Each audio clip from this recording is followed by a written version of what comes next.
Do we move on to another guy you're friendly with? Oh, Mr. One Time. Okay. Thurman, back in the ring. man. I'll be the one to say it up front. Couldn't stop looking at his hair. Whole fight. Literally, I made a conscious decision, stop looking at his hair. Yeah. You couldn't do it. I literally, he threw these punches and I was like, Yo, who the hell is that? somebody on Twitter said he got beat by Manny Pacquiao and took his hairstyle. Damn. Oh, man. I was like, damn. That's I thought he looked like one of El DeBarge's like a third cousin. Like, but yeah, I couldn't stop. I literally the whole time I was like, and then our guy Martrell, I was like, man, I can't stop. He goes, me too. But yeah, was that? What do we think? Initial thoughts. I think what I liked was the efficiency from him. I think Keith in his prime, and he didn't look like 100% that guy, but in his prime, he wasted a lot of movement with the lateral movement. Sometimes he'd get up on his bike, and I don't know if it's because the legs are slowing down that's forcing him to do this, but I like the way he was stepping over and pivoting, no wasted movement. Ducking under some shots? Yeah, he was more efficient. And if he can somehow get back to what, in terms of the explosiveness and the speed of what he was in his 20s, mixed with this new kind of veteran smarts and the efficiency, he could be a real problem. And this fight, what it did successfully do is make me take him seriously in the division again. No, he's not a favorite over Errol Spence or Terrence Crawford. I don't think he's a favorite over Jaron Ennis, but he's a legit. He showed me, okay, he's still a player. He's still got something in the tank. If he's really serious about it, then you got to get back in the ring by June or July. You got to fight in the summer. And even if it ain't for the biggest money in the world that you want, if you're really serious about becoming the king of the division like you were once again, you got to fight a Butayev in June or in July. Then maybe you're ready for the winner of Spence and Ugas. But I think he's back in the mix, and his jab was good, his timing, and shout out to Mario Barrios, because there was a number of times in this fight where he threw the right counter at the right time, and Keith got away from it anyways. Barrios, he opened up more in this fight than he did against Davis. He came in more confident and comfortable, and he took more chances in this fight. He fought a good fight. But Thurman just seems, again, not as explosive as before, but more intelligent, and maybe it's because Barrios is a guy who was a 140-pounder. But I seen guys like Leonard Bundu and Collazo make him uncomfortable, and he was never uncomfortable. There was one body shot. That's what I do like. I do like this at 33, and I like less waste move. If he could somehow combine what he had in his 20s with this, he could be Errol Spence. And I'm going to take from what you said, great performance, but what Shawn Porter always looks for, the first round. Keith Thurman usually come out to take your heart.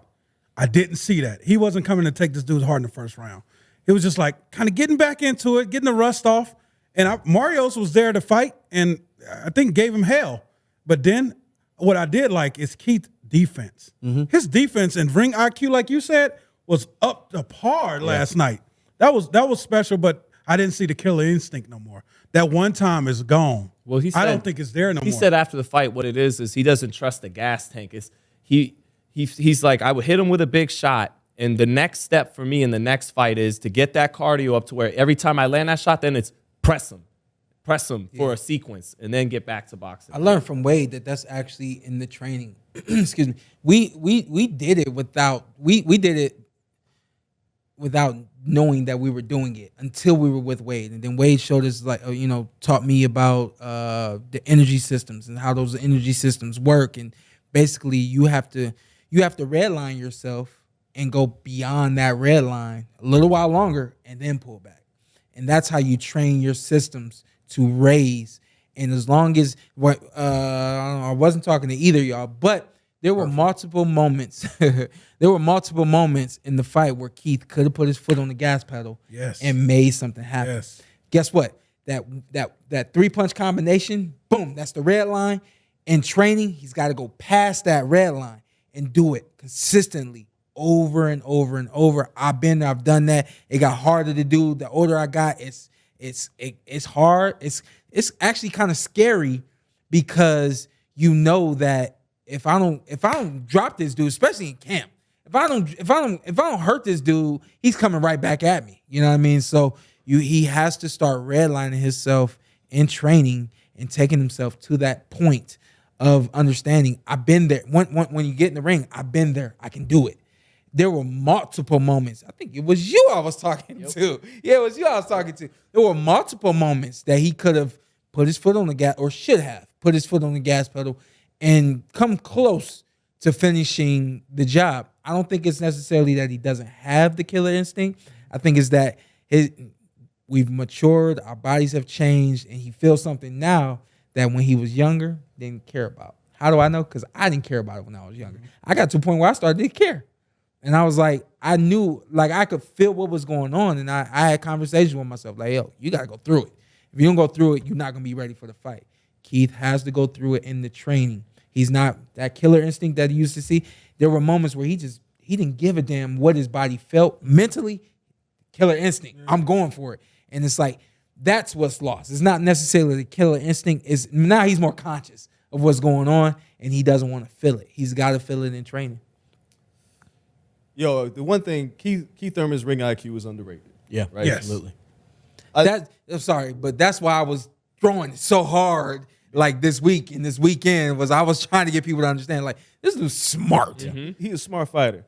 I'll disagree with you on this one point that he didn't come out to take his heart. He threw 3 punches out the gate. He didn't wait. I ain't want to. Yeah, he did. He did. I ain't want to step on you, but hey, yo, he's stepping on He you, so jumped at him. smash him. He jumped at him to see what he had. He wanted to see what Barrios had to offer. And Barrios hit him with a straight right. Keith backed up and was like, all right, I'm in the fight. And that's how it goes with Keith. But Keith, that's how it goes. like Roy from Florida, right? They that's their MO. They like to touch you with something big early, and if you're still there, but they just want to get you to tame you. Yep. And then But what Keith didn't do that against Manny. No, right? No. Keith waited. And that's what put him on the spot. He knew what he was in with Manny, though. Yeah, he knew, he was in with a legend. But after 931 days off, to do that suggested, all right, Keith's here to fight. And that's what I want. That's what I wanted to see. I didn't want to see a guy that was rusty. I wanted to see a guy that's going to find out what Barrios had to offer. Because we know Barrios is going to come to fight. Yeah, we know that. We know he's there to get hit, too. It's not like Mario Barrios is there like a defensive wizard. It's Keith wanted to find out what he had. Keith hurt him at least 3 times in that fight. Yes. Yeah. And it felt like Keith hesitated, like he kind of fainted, and then he backed off. And I don't know if that was more so he was worried about getting countered or walking into something, or what you're mentioning, if he wasn't sure he could push it past that red line to get him out of there. that's what he said. And at one time, I felt like he had him like days. He had him like hurt. He could have. He was saying it was his gas tank. He had Bambi legs a couple times. Yeah. Barrios did. And that's okay. But I think, a lot of us become so accustomed to Keith being one time. It's like, I don't know about one time. You ain't putting away guys like that. And I think after he fought you, after he fought Danny, after he got hurt by Collazo, he got hurt by Josecito Lopez, and then I think his ring IQ was like, all right, I can't just knock people out. I got to box. And I can win by boxing. I think Keith can beat almost anybody by boxing because he's smart. But I'm a little concerned, like when you got a guy that's dead to rights, not even dead to rights, that's a little hurt, and you don't step on the gas to see where his heart's at. Yeah. I don't know. Yeah. I think he can't run into a fight with Spencer Ugas after this. He needs another fight. Fight Butaya, maybe Stan Jonas.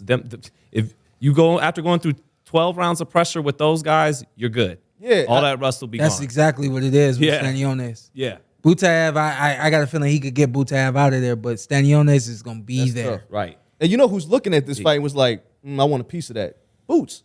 He wants a piece of everybody. Yeah, we Boots know. But they don't want a piece of Boots him. wanted Sean. Sean ducked him and retired. I think if you talk to John Ennis right now and asked him anyone at 147 or 154, he's like, yep, Make the fight. you got it. Make the I'm fight. down for it. But that's a star-making performance for Boots. He looks at Absolutely. because Oh, he for still sure. got a name, of course, right? Former unified champion, a guy who could fight that was knocking people out. Boots looks at that young, he's like that, and that's a hell of a fight. Does it get made? Probably not. Not in the near future. But I think Keith did enough. I wrote a piece called "Is This Keith Thurman's Last Stand?" Because if he didn't look good in this fight, that might have been a Boots' opponent. Where can we find that? On the SportingNews.com. sportnews.com, And, baby. and you know who lost themselves into a Boots fight is Barrios. Huh? He lost himself into a Boots no. fight. He lost himself into a Boots fight. I'm not gonna lie to you. That fight would be ugly for Barrios. Yes, it would. But he'll be there to fight. No, he's not for long. I know, It won't be but I'm for just long. saying. If it's 30 seconds, it's 30 seconds. Okay, give my man's He'll be credit. in the ring to fight. Yeah. What's up? I'm Showtime Shawn Porter. I'm Ant.